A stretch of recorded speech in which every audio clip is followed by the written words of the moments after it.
Hi friends, എല്ലാവർക്കും movie മാനിയ മലയാളത്തിൻ്റെ പുതിയ എപ്പിസോഡിലേക്ക് വീണ്ടും സ്വാഗതം. ജയസൂര്യ നായകനായി വന്ന ആട് 3 എന്ന ചിത്രം കണ്ടതിന് ശേഷം എനിക്കതിൽ നിന്ന് കണ്ടെത്താൻ സാധിച്ചിട്ടുള്ള കുറച്ച് കാര്യങ്ങളാണ് ഇന്നത്തെ എപ്പിസോഡിലൂടെ നിങ്ങളുമായി ഷെയർ ചെയ്യാനായി പോകുന്നത്. വീഡിയോയിലേക്ക് കിടക്കുന്നതിന് മുമ്പ് ഈ പറയാൻ പോകുന്ന കാര്യങ്ങൾ നിങ്ങൾക്ക് സ്പോയിലറായി പോകണമെന്നുണ്ടെങ്കിൽ തീർച്ചയായും നിങ്ങൾ ചിത്രം കണ്ടിട്ടുള്ളവരാണെന്ന് ഉറപ്പുവരുത്താൻ ശ്രമിക്കുക. കണ്ടതിന് ശേഷം മാത്രം തുടർന്നുള്ള വീഡിയോ കാണാൻ ശ്രമിക്കുക. നമുക്ക് നേരെ വീഡിയോയിലേക്ക് വരാം. ഈ ചിത്രത്തിന് തുടക്കത്തിൽ പാസ്റ്റും പ്രസന്റും ഫ്യൂച്ചറും എല്ലാം ഒരേപോലെ തന്നെ കിടക്കുകയാണ്. ടൈം ഒരു നേർരേഖയല്ല എന്നെല്ലാം പറയുന്നുണ്ട്. കൂടാതെ പാസ്റ്റിലും പ്രസന്റിലും പല കാര്യങ്ങൾ ഒരേപോലെ തന്നെയാണ് സംഭവിച്ചുകൊണ്ടിരിക്കുന്നതെന്നും കാണിക്കുന്നുണ്ട്. കൂടാതെ ഫ്യൂച്ചർ ശ്രദ്ധിക്കുകയാണെങ്കിൽ അവിടെയും നമുക്ക് ഇത്തരത്തിൽ ഒരേപോലെ തന്നെയുള്ള പല കാര്യങ്ങളും കാണാം. അതായത് ഈ ചിത്രത്തിൽ പാസ്റ്റിലും പ്രസന്റിലും ഏറ്റവും പ്രധാനമായി വരുന്ന ഒരു കാര്യമാണ് ആ നാഗത്താൻ പാലം. അതുകൊണ്ട് തന്നെ ഫ്യൂച്ചറിലെ കഥ കാണിച്ചുകൊണ്ട് സിനിമ തുടങ്ങുന്നതും ഇത്തരമൊരു പാലം കാണിച്ചുകൊണ്ടും അതിന്റെ അടുത്ത് ഒരു സ്ഫോടനം നടക്കുന്നത് കാണിച്ചുകൊണ്ടുമാണ്.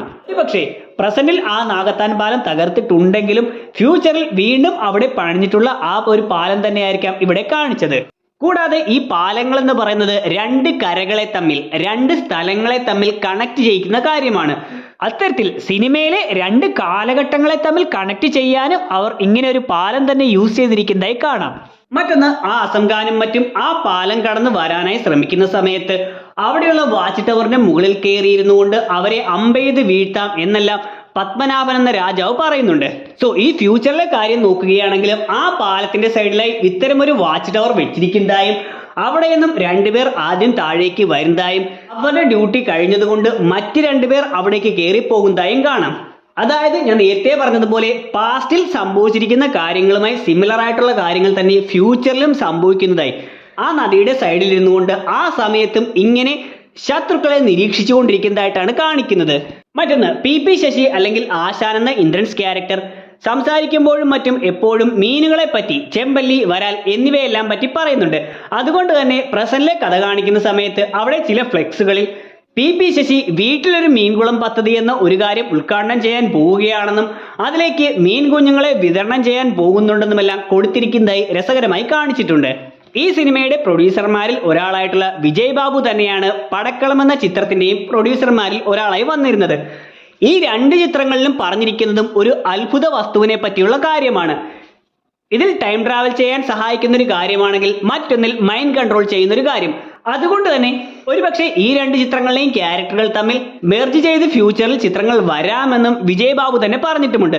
ഇതുകൊണ്ടായിരിക്കാം ചിത്രത്തിന്റെ തുടക്കത്തിൽ പാപ്പന്റെ കൂടെയുള്ള ആളുകൾ ആ ഒരു ക്ലബിലേക്ക് കയറിപ്പോകുന്ന സമയത്ത് പടക്കളം എന്ന ആ ഒരു ചിത്രത്തിന്റെ പോസ്റ്ററുകൾ എടുത്തു തന്നെ കാണിച്ചിരുന്നത്. സാത്താൻ സേവ്യറിന്റെ വീട് കാണിക്കുന്ന സമയത്ത് അയാളുടെ പൂർവികനായിട്ടുള്ള വാൾട്ടർ സാഹിബ് പോർച്ചുഗീസ് പട്ടാളത്തിലും മറ്റും ജോലി ചെയ്തിരുന്നത് കൊണ്ടാകാം സേവ്യറിന്റെ വീട്ടിൽ പോർച്ചുഗീസുകാരുടെയും മറ്റും ഒരുപാട് ചിത്രങ്ങൾ ഉൾപ്പെടുത്തിയിരിക്കുന്നതായി കാണിച്ചത്.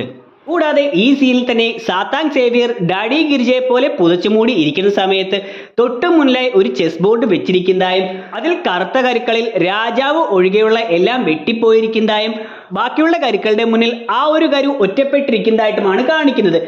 ഒരുപക്ഷെ സാത്താൻ സേവ്യർ എന്ന ആ ഒരു വലിയ അണ്ടർവേൾഡ് ഡോൺ ആ സമയം വളരെ പരാജയപ്പെട്ട് ഇരിക്കുന്നത് കൊണ്ടായിരിക്കാം അതിനെ സൂചിപ്പിക്കുന്ന തരത്തിൽ ഇത്തരത്തിൽ ശത്രുക്കളുടെ മുന്നിൽ ഒറ്റപ്പെട്ട അവസ്ഥയിൽ തോറ്റിരിക്കുന്ന ആ ഒരു കരുവും ചെസ് ബോർഡും അവിടെ ഉൾപ്പെടുത്തിയത്.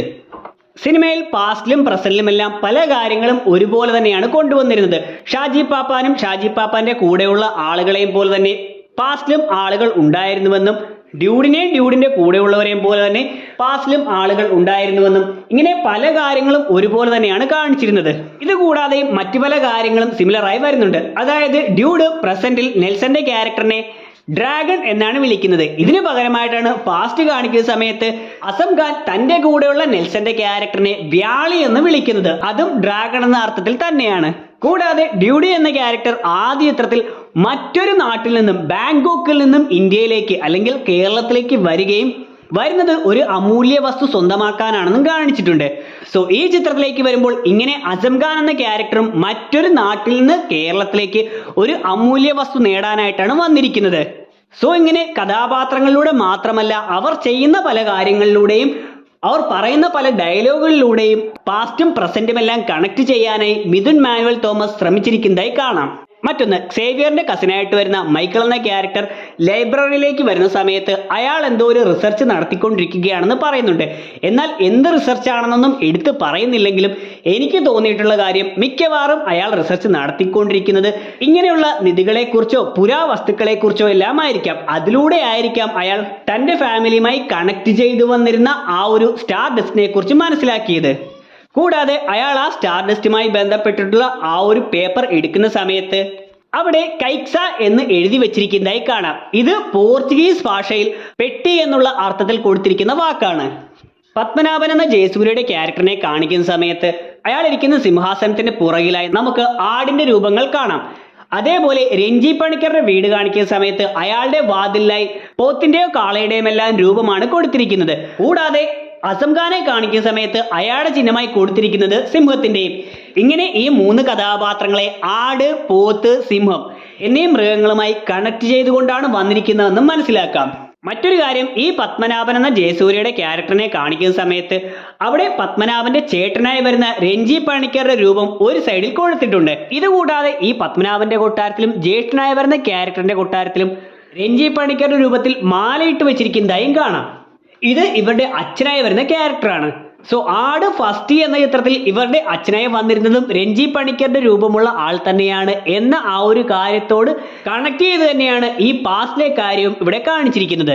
സർബത്ത് ഷമീറിന്റെ ഇൻട്രൊഡക്ഷന് ശേഷം അയാൾ നെസ്കലേറ്റുകളെ പിടിക്കാനായി വരുന്ന സമയത്ത് അവർ കുറെ പേപ്പറുകളിലായി പല കാര്യങ്ങൾ എഴുതി വെച്ചിരിക്കുന്നതായും അതിലൊരിടത്ത് PP ശശിയുടെ ചിത്രം ഉൾപ്പെടുത്തിയിരിക്കുന്നതായും കാണാം. കൂടാതെ ഈ നെസ്കലേറ്റുകൾ 1000 പേർ പങ്കെടുക്കുന്ന പ്രോഗ്രാമാണ്, 100-150 പേരെങ്കിലും കുറഞ്ഞത് മരണപ്പെടണം എന്നെല്ലാം പറയുന്നുണ്ട്. സോ ഇതിലൂടെ എനിക്ക് തോന്നിയത് PP ശശി പങ്കെടുക്കുന്ന ഏതോ ഒരു വലിയ പാർട്ടി പരിപാടിക്കിടയിലായിരിക്കാം ഇവർ ബോംബ് വെക്കാനായി പ്ലാൻ ചെയ്തുകൊണ്ടിരിക്കുന്നത്. ഇതിനുശേഷം PP ശശി ആ പോലീസ് സ്റ്റേഷനിലേക്ക് വരുന്ന സീനും ശ്രദ്ധിക്കുകയാണെങ്കിൽ അവിടെ വെച്ച് തന്നെ നമുക്ക് സിനിമയുടെ അവസാന ഭാഗത്ത് കാണിക്കുന്ന ആ ഒരു കവാടത്തിന്റെ പൊളിഞ്ഞ ഭാഗവും ഇവർ വണ്ടി ഓടിച്ചു വരുന്ന ആ ഒരു പൈനാപ്പിൾ തോട്ടവുമെല്ലാം കാണാൻ സാധിക്കുന്നുണ്ട്. മറ്റൊന്ന്, ഷാജി പാപ്പനും കൂട്ടരും ദുർമന്ത്രവാദിയായിട്ടുള്ള ഒരാളെ കാണാൻ വരുമ്പോൾ അയാൾ ഇങ്ങനെ ദുർമന്ത്രവാദമെല്ലാം നടത്തുന്നത് കൊണ്ടായിരിക്കാം അയാളുടെ കബഡിപ്പലകയിലായി ഒഫമെറ്റ് എന്ന ചെകുത്താന്റെ രൂപത്തോട് സാദൃശ്യമുള്ള ഒരു ആടിന്റെ രൂപം കൂടി ആ കബഡിപ്പലകയിൽ ഉൾപ്പെടുത്തിയത്. സിനിമയിലെ ഒരു പ്രധാന ക്യാരക്ടറായിരുന്നു കസാൻഡ്ര അല്ലെങ്കിൽ ലോറ. ഇതിൽ കസാൻഡ്ര എന്ന ആ ഒരു പേരിന്റെ അർത്ഥം പുരുഷന്മാരെക്കാൾ തിളക്കമുള്ളവൾ എന്നാണ്, അല്ലെങ്കിൽ പുരുഷന്മാരെക്കാൾ തിളങ്ങുന്നവൾ എന്നുള്ള അർത്ഥത്തിലാണ്.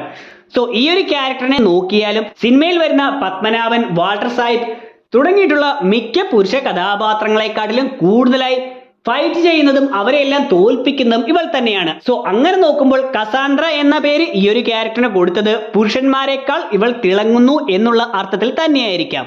നാഗത്താൻ പാലം തകർക്കുന്നതിനുള്ള കൊട്ടേഷൻ സേവിയറിന് കിട്ടുമ്പോൾ സേവിയർ ആൻഡ് ദാവൂദ് എന്ന കമ്പനിയാണ് ആ കൊട്ടേഷൻ എടുത്തതെന്ന് പറയുന്നുണ്ട്. അതുകൊണ്ട് തന്നെ ആ സ്ഫോടനം നടക്കുന്ന സമയത്ത് ഇവർ ഉപയോഗിക്കുന്ന സ്ഫോടക വസ്തുക്കളിലും ആ പ്ലാനിലുമെല്ലാം സേവിയർ ആൻഡ് ദാവൂദ് എന്ന ടീമിനെ സൂചിപ്പിക്കുന്ന പോലെ XD എന്ന് കൊടുത്തിരിക്കുന്നതായി നമുക്ക് കാണാം. കൂടാതെ ഇവിടെ സേവിയറിന്റെ കൂടെ പറയുന്ന ഈ ദാവൂദ് എന്നത് ദാവൂദ് ഇബ്രാഹിമിന്റെ ഒരു റെഫറൻസ് ആയിട്ടായിരിക്കാം കൊടുത്തിരിക്കുന്നത്. കാരണം ഈ സേവിയർ എന്ന് പറയുന്നത് ഒരു വലിയ അണ്ടർവേൾഡ് ഡോഡാണ്. കൂടാതെ ഇയാൾ ഒരുപാട് സ്ഫോടനങ്ങൾ നടത്തിയിട്ടുണ്ട്. ഇനി ഇന്ത്യയിൽ നടക്കുന്ന പല സ്ഫോടനങ്ങളുടെയും ഉത്തരവാദിത്തം ഇവർക്കായിരിക്കും എന്നെല്ലാം പറയുന്നുണ്ട്. നമുക്കറിയാം ദാവൂദ് ഇബ്രാഹിം എന്ന് പറയുന്നതും ഇത്തരത്തിൽ ഒരു അണ്ടർവേൾഡ് ഡോൺ ആയിരുന്നു. കൂടാതെ സ്ഫോടനങ്ങളിലൂടെയും മറ്റും അയാൾ കുപ്രസിദ്ധി നേടിയിട്ടുള്ള ആളുമാണ്. സോ ഇതുകൊണ്ടായിരിക്കാം സേവിയറിന്റെ കൂടെ ദാവൂദ് എന്ന പേര് തന്നെ ഉൾപ്പെടുത്തിയത്. ആ പാലം തകർക്കുന്ന സീനിൽ എനിക്ക് ഏറ്റവും ഇഷ്ടപ്പെട്ട ഒരു ഡീറ്റെയിൽ ഉണ്ട്. അതായത് പാലം തകരുന്നതിന് മുന്നേ അവിടെ ആ കറണ്ട് പാസ് ചെയ്ത് പോകുന്നത് പോലെ കാണിക്കുന്ന സമയത്ത് ആദ്യം ആ ഒരു വെളിച്ചം പാസ് ചെയ്ത് പോകുന്നതായി കാണിക്കുകയും അടുത്ത ഷോട്ടിൽ മാത്രമാണ് അതിന്റെ ശബ്ദം കേൾപ്പിക്കുന്നത്.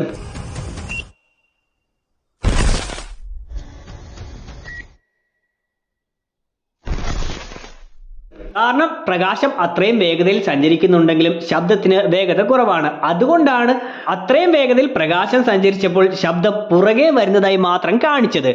അത് വളരെ സയന്റിഫിക് ആയിട്ടുള്ള രീതിയിൽ തന്നെയാണ് ചിത്രത്തിൽ ഉൾപ്പെടുത്തിയിരുന്നതും. ഇതിനുശേഷം ഡ്യൂഡ് അവിടേക്ക് വന്നുകൊണ്ട് ആ പെട്ടികൾ എടുത്തുകൊണ്ട് പോകുന്നതായി കാണിക്കുമ്പോൾ ഡ്യൂഡിന്റെ വേഷവുമായി വളരെ ആപ്റ്റ് ആകുന്ന രീതിയിൽ തന്നെയാണ് ആ ഒരു ഹെലികോപ്റ്ററും അവർ സെലക്ട് ചെയ്തിരിക്കുന്നതെന്ന് കാണാം. മറ്റു തരത്തിലുള്ള ഹെലികോപ്റ്ററുകൾ യൂസ് ചെയ്യാൻ സാധിക്കുമായിരുന്നെങ്കിലും ഒരുപക്ഷെ ഡ്യൂഡിന്റെ റെഡ്, വൈറ്റ് ആൻഡ് ബ്ലാക്ക് കോമ്പിനേഷനുമായി സിമിലർ ആകുന്നതിന് വേണ്ടിയായിരിക്കാം ഈ നിരത്തിലുള്ള ഒരു ഹെലികോപ്റ്റർ തന്നെ അവിടേക്ക് യൂസ് ചെയ്തത്.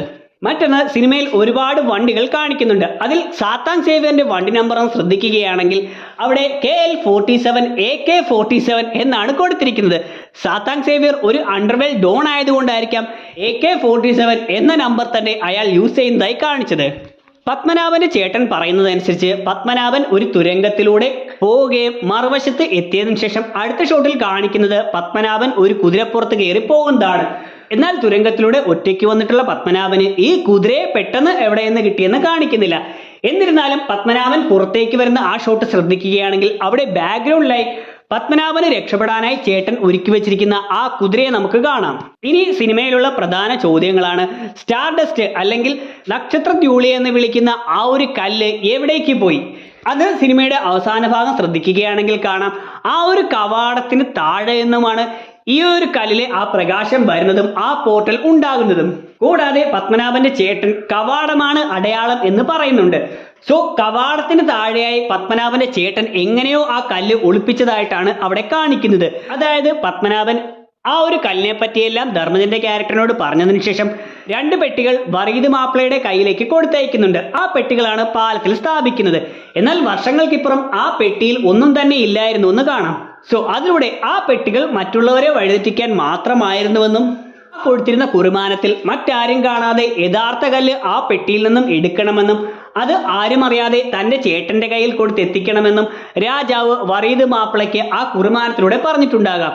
അങ്ങനെ മറ്റാരും കാണാതെ വറീദ് മാപ്പിള ആ ഒരു കല്ല് പത്മനാഭന്റെ ചേട്ടന്റെ അടുത്ത് എത്തിക്കുകയും പത്മനാഭന്റെ ചേട്ടൻ ആ തുരങ്കം വഴി ആരും കാണാതെ ഈ ഒരു കവാടത്തിന്റെ അടുത്തേക്ക് എത്തുകയും അവിടെ കൊണ്ട് ആ കല്ല് കുഴിച്ചിട്ടതുമാകാം. പിന്നീട് ജ്യേഷ്ഠൻ പറഞ്ഞതനുസരിച്ച് പത്മനാഭൻ തിരുവിതാംകൂർ മഹാരാജാവിന്റെ അടുത്തേക്ക് പോകുന്ന സമയത്ത് അവിടെ നിന്നും ആ കല്ല് എടുത്തുകൊണ്ട് പോകണമെന്നായിരിക്കാം കരുതിയിരുന്നത്.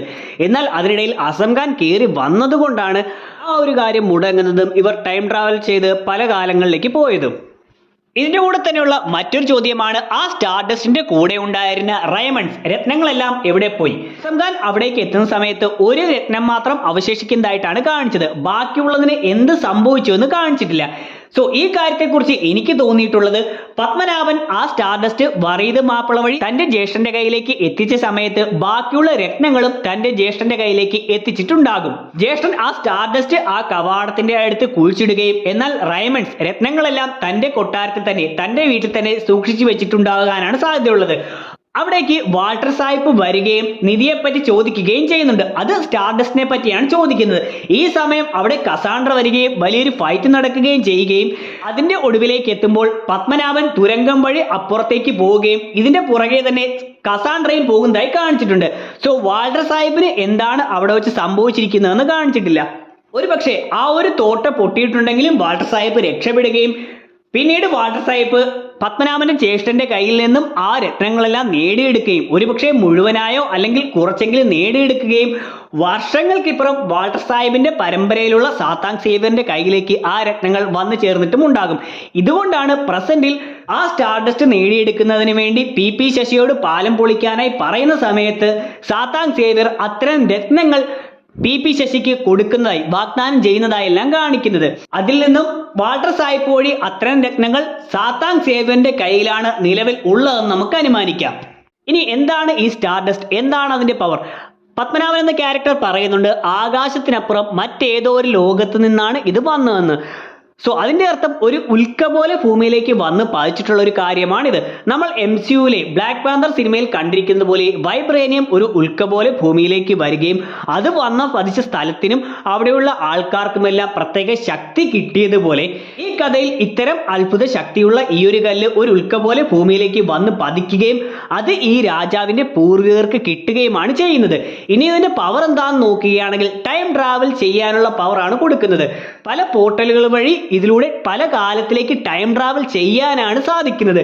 ഇതുകൊണ്ടാണ് സിനിമയുടെ തുടക്കത്തിൽ ഇന്ദ്രൻസിന്റെ ക്യാരക്ടർ ആ ഓർഗനൈസേഷൻ ടൈം കൺട്രോൾ ചെയ്തുകൊണ്ടാണ് ഈ കാര്യങ്ങളെല്ലാം നേടിയെടുത്തതെന്ന് പറയുന്നത്. അടുത്തത്, ഫ്യൂച്ചറിൽ ഇന്ദ്രൻസിന്റെ ക്യാരക്ടർ ആ ഒരു സ്റ്റാർഡസ്റ്റ് ഇപ്പോൾ ഓർഗനൈസേഷന്റെ കയ്യിലാണ് ഉള്ളതെന്ന് പറയുന്നുണ്ട്. അത് വെച്ചാണ് അവർ ടൈം കൺട്രോൾ ചെയ്യുന്നതെന്ന് പറഞ്ഞിട്ടുമുണ്ട്. സോ എങ്ങനെയായിരിക്കാം ആ ഒരു കല്ല് ഇവർക്ക് കിട്ടിയിട്ടുണ്ടാവുക? അതിലെനിക്ക് തോന്നിയ കാര്യം പാസ്റ്റിലും പ്രസന്റിലും വിനായകനും ഡ്യൂഡും പത്മനാഭനും ഷാജി പാപ്പനും ഇങ്ങനെ ടൈം ട്രാവൽ ചെയ്ത് പല കാലങ്ങളിലേക്ക് പോയ സമയത്ത് ഈ ഒരു വാർത്ത പരക്കെ പരന്നിരിക്കാം. പാസ്റ്റിനെ അപേക്ഷിച്ച് പ്രസന്റിൽ മാധ്യമങ്ങൾ വഴിയെല്ലാം ഈ വാർത്ത പെട്ടെന്ന് തന്നെ പരക്കുകയും അങ്ങനെ ഈ കാര്യം ലോറയുടെ ചെവിയിൽ എത്തുകയും ലോറയ്ക്ക് സ്റ്റാർഡസ്റ്റിനെ കുറിച്ചും അതിന്റെ പവറിനെ കുറിച്ചുമെല്ലാം കൂടുതലായി അറിയാവുന്നതുകൊണ്ട് ഇതിന്റെ പവർ കൊണ്ടായിരിക്കാം ഈ ഒരു ടൈം ട്രാവൽ അല്ലെങ്കിൽ അവിടെ ഇങ്ങനൊരു കാര്യം സംഭവിച്ചതെന്ന് ലോറ മനസ്സിലാക്കുകയും ആ ഒരു സംഭവം നടന്ന സ്ഥലത്തേക്ക് ലോറ എത്തുകയും അതിലൂടെ ആ ഒരു സ്ഥലം കുഴിച്ചു നോക്കുകയും സ്റ്റാർഡസ്റ്റ് ലോറ കൈക്കലാക്കുകയും ചെയ്തിരിക്കാം. ഇനി അതല്ല, പാസ്റ്റിലാണെങ്കിലും പത്മനാഭന്റെ പുറകെ ആ ഒരു തുരങ്കത്തിലൂടെ പോകുന്ന കസാൻഡ്ര പത്മനാഭനെ വീണ്ടും ഫോളോ ചെയ്യുകയും അതുവഴി പത്മനാഭൻ ആ ഒരു കവാടത്തിന്റെ അടുത്ത് വെച്ച് ടൈം ട്രാവൽ ചെയ്ത് പോകുന്നത് കാണുകയും അങ്ങനെ ലോറ ആ കവാടത്തിന്റെ അടിയിൽ നിന്നും ആ ഒരു സ്റ്റാർഡസ്റ്റ് കുഴിച്ചെടുക്കാനും സാധ്യതയുണ്ട്. അങ്ങനെ ലോറ വഴി ഓർഗനൈസേഷന്റെ കയ്യിലേക്ക് ഈ ഒരു സ്റ്റാർഡസ്റ്റ് എത്തുകയും അതിന്റെ പവർ കൊണ്ട് അവർ ടൈം ട്രാവൽ ചെയ്ത് പല വിധത്തിലുള്ള കാര്യങ്ങൾ നേടിയെടുക്കുകയും അവരുടെ ശത്രുക്കളെ ടൈം ട്രാവൽ ചെയ്ത് കൊല്ലുകയും അല്ലെങ്കിൽ നേടിയെടുക്കേണ്ട പല കാര്യങ്ങളും ടൈം ട്രാവൽ ചെയ്ത് നേടിയെടുക്കുകയും അങ്ങനെ ലോകമെമ്പാടുമുള്ള സർക്കാരിനെയും സംവിധാനങ്ങളെയും എല്ലാം അവർ കൈപ്പിടിയിലാക്കുകയും ലോകത്തെ തന്നെ ഭരിക്കുകയുമാണ് ചെയ്തുകൊണ്ടിരിക്കുന്നത്. സോ ഫ്യൂച്ചറിൽ ഇന്ദ്രൻസും കൂട്ടരും ആഗ്രഹിക്കുന്നതും ഇങ്ങനെ ലോറ വഴി ഓർഗനൈസേഷന്റെ കയ്യിൽ കല്ല് കിട്ടുന്നതിന് മുന്നേ തന്നെ നന്മയുള്ള ഷാജി പാപ്പന്റെയോ പത്മനാഭന്റെയോ മറ്റോ കയ്യിൽ ഈ കല്ല് കിട്ടുകയാണെങ്കിൽ അതുവഴി ഓർഗനൈസേഷൻ ലോകത്തെ അടക്കി ഭരിക്കുന്നതെല്ലാം ഇല്ലാതാക്കാമെന്നും ലോകത്തെ സമാധാനം തിരിച്ചു കൊണ്ടുവരാമെന്നുമാണ് അവർ ആഗ്രഹിക്കുന്നത്. ഇനി സിനിമയുടെ അവസാന ഭാഗത്തേക്ക് എത്തുമ്പോൾ ഇവർ 4 പേരും ടൈം ട്രാവൽ ചെയ്ത് സ്വാപ്പ് ചെയ്ത് 2 കാലങ്ങളിലേക്ക് പോകുന്നുണ്ട്. ഈ സമയം പത്മനാഭൻ ചെല്ലുന്നത് ഷാജി പാപ്പൻ ഉണ്ടാകേണ്ട ഒരു സ്ഥലത്താണ്. അതേപോലെ ഡ്യൂഡ് ചെല്ലുന്നത് അസം ഖാനെ പറ്റി സംസാരിച്ചു കൊണ്ടിരിക്കുന്ന സ്ഥലത്തും. സിനിമയുടെ ഏറ്റവും ഒടുവിൽ ഷാജി പാപ്പൻ പത്മനാഭൻ ഉണ്ടാകേണ്ട സ്ഥലത്ത് നിന്ന് യുദ്ധം ചെയ്യുന്നതായും കാണിക്കുന്നുണ്ട്. സോ അങ്ങനെ നോക്കുമ്പോൾ ഇവർ ചെന്നെത്തിയിരിക്കുന്നത് ഇവരുടെ രൂപമുള്ള മറ്റേയാൾ ഉണ്ടാകേണ്ട അല്ലെങ്കിൽ അവരെ പറ്റി സംസാരിച്ചു കൊണ്ടിരിക്കേണ്ട സ്ഥലത്താണെന്ന് ഉറപ്പാണ്. അങ്ങനെ നോക്കുമ്പോൾ ഇപ്പോൾ നിലവിൽ അസം ഖാൻ എത്തിയിരിക്കേണ്ടത് ഡ്യൂഡ് ഉണ്ടാകേണ്ട അല്ലെങ്കിൽ ഡ്യൂഡിനെ പറ്റി സംസാരിച്ചു കൊണ്ടിരിക്കേണ്ട സ്ഥലത്താണ്. അതായത് അസം ഖാൻ മിക്കവാറും എത്തിയിരിക്കേണ്ടത് ഡ്യൂഡ് ആ കഴുതയുമായി ജോലി ചെയ്യുന്ന ആ തമിഴന്റെ അടുത്തേക്കായിരിക്കാം. അവിടേക്ക് അസം ഖാൻ എത്തുകയും ഡ്യൂഡ് വേഷം മാറി വന്നതാണെന്ന് കരുതി ആ തമിഴൻ അസം ഖാനെ ഉപദ്രവിക്കാൻ നോക്കുകയും അസം ഖാൻ തിരിച്ചു പണി കൊടുക്കുന്നതുമെല്ലാമായിരിക്കാം സെക്കൻഡ് പാർട്ടിൽ നമുക്ക് കാണാൻ സാധിക്കുന്നത്. കൂടാതെ സിനിമയുടെ ഏറ്റവും ഒടുവിലെത്തുമ്പോൾ ഷാജി പാപ്പൻ പത്മനാഭന്റെ വേഷത്തിൽ നിന്നുകൊണ്ട് യുദ്ധം ചെയ്യുന്ന സമയത്ത് ഷാജി പാപ്പന്റെ കൂടെയുള്ള ആൾക്കാരെ പോലെയുള്ളവർ അവിടെ വീണ് കിടക്കുന്നതായും അത് ഷാജി പാപ്പന്റെ കൂടെയുള്ള അബുവും ലോലനുമാണെന്നുമെല്ലാം പലരും പറയുന്നുണ്ട്. എന്നാൽ ആ സമയം അബുവിന്റെ രൂപമുള്ള ആ പടയാളിയായിട്ടുള്ള ആൾ വിളിക്കുന്നത് പാപ്പൻ എന്നാണ്. ലിപ്സിംഗ് വെച്ച് നോക്കുകയാണെങ്കിൽ രാജൻ എന്നാണ് വിളിച്ചിരിക്കുന്നതെന്നും കാണാം. സോ അതിലൂടെ അത് അബു അല്ല എന്നും അബു ആയിരുന്നെങ്കിൽ ഷാജിയേട്ട എന്ന് മാത്രമാണ് വിളിക്കുന്നതെന്നും അതുകൊണ്ട് തന്നെ അവിടെ ഷാജി പാപ്പൻ ഉണ്ടെങ്കിലും കൂടെയുള്ളത് ഷാജി പാപ്പന്റെ കൂടെയുള്ള ആൾക്കാരല്ല, പകരം പത്മനാഭന്റെ കൂടെയുള്ള ആ പടയാളികളും മറ്റും തന്നെയാണെന്ന് നമുക്ക് ഉറപ്പിക്കാം. So that's it. ഇത്രയും കാര്യങ്ങളെല്ലാമാണ് ഈ വീഡിയോയിലൂടെ എനിക്ക് പറയാനുള്ളത്. വീഡിയോയുടെ അവസാനിക്കുകയാണ്. വീഡിയോ നിങ്ങൾക്ക് ഇഷ്ടമായിട്ടുണ്ടെങ്കിൽ ലൈക്ക് ചെയ്യാനും ഷെയർ ചെയ്യാൻ സബ്സ്ക്രൈബ് ചെയ്യാൻ ശ്രമിക്കുക. വീഡിയോയെക്കുറിച്ചുള്ള നിങ്ങളുടെ അഭിപ്രായങ്ങൾ തീർച്ചയായിട്ടും വീഡിയോ കമന്റ് സെക്ഷൻ ഉൾപ്പെടുത്തുക. ഇതുപോലെ നിങ്ങൾക്ക് നടത്താൻ സാധിച്ചുള്ള കാര്യങ്ങൾ തീർച്ചയായിട്ടും വീഡിയോ കമന്റ് സെക്ഷൻ ഉൾപ്പെടുത്താൻ ശ്രമിക്കുക. ഉടൻ തന്നെ മറ്റൊരു സിനിമയുടെ ഡീറ്റെയിൽസുമായി നമുക്ക് കണ്ടുമുട്ടാമെന്ന പ്രതീക്ഷയോടെ ബൈ.